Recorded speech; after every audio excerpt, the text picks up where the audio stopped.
Hello Wargamers, I want to do a follow-up video to my Ghostkeel video and my Stormsurge video. Now that the official Ghostkeel rules have been released and the Stormsurge has given me some time to think about it. But yeah, so if you haven't seen either of those two videos, they're in the description below, so check those out. And yeah, so let's start with the Ghostkeel because I think that's a little bit more interesting. Basically, the rumored rules were the same as the actual rules, so that was a nice job of accurate reporting on NAFCA's part. And yeah, it's just as awesome as I thought. And indeed, the cost of 130 points per model includes the 2 stealth drones, so you don't have to pay to upgrade that. And so at that price, it's a pretty sweet deal. Yeah, I think it's a really nice thing. You don't have to deep strike it necessarily because it does have the durability, especially at range. And so it's going to be a strong presence on board turn 1, at least as a deterrent, or something to draw fire, not necessarily something that's going to be able to shoot turn 1 just because of its limited range. But I think it has a lot of staying power, and that's really the attractive part about it. It is a monstrous creature, which is an unexpected but delightful little add-on there too. So I really think that you'll see a lot of Ghostkeel suits in Tau armies going forward. Everything else the same, right? We still have to see what happens with crisis suits and riptides and even stealth suits to see how the elite choices might work out, and in addition the formations, right?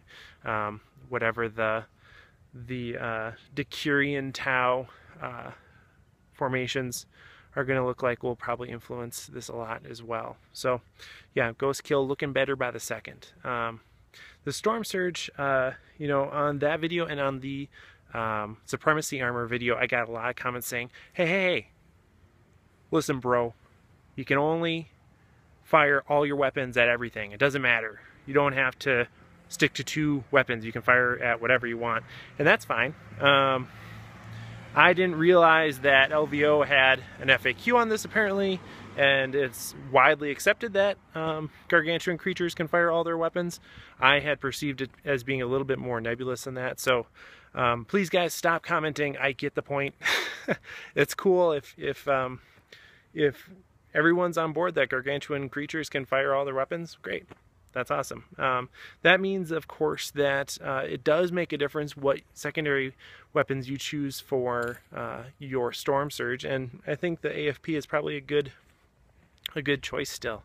I don't see the Flamer getting a lot of play, and the Burst Cannon is kind of just more of the same, so maybe you want to go with that just to kind of add more Strength 5 shots to that missile barrage, but AFP gives you a little bit more versatility. I think that's probably the way to go.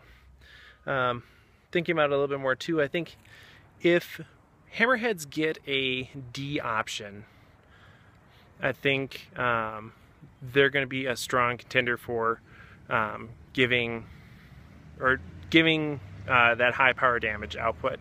But if they don't get a D shot, then I think the Stormsurge actually has a bigger role to play than maybe I first thought, just because it can stand and shoot and give those heavy, those ordnance strength 10 AP2 shots, and it can fire that twice if it stands still after deploying stabilizers. So I think that's probably something not to necessarily scoff at, and it could potentially have greater durability than Hammerheads just because it's not a vehicle and stuff like that. It has 8 wounds. That's a lot. So yeah, those are kind of some additional thoughts based on the past couple days I've had to think about it, and with new information about the Ghostkeel. So thanks for watching. I'm still out in Montana.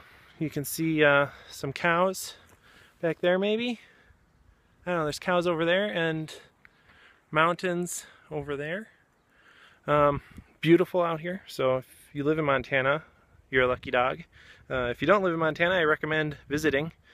And yeah, so thanks for watching and happy wargaming.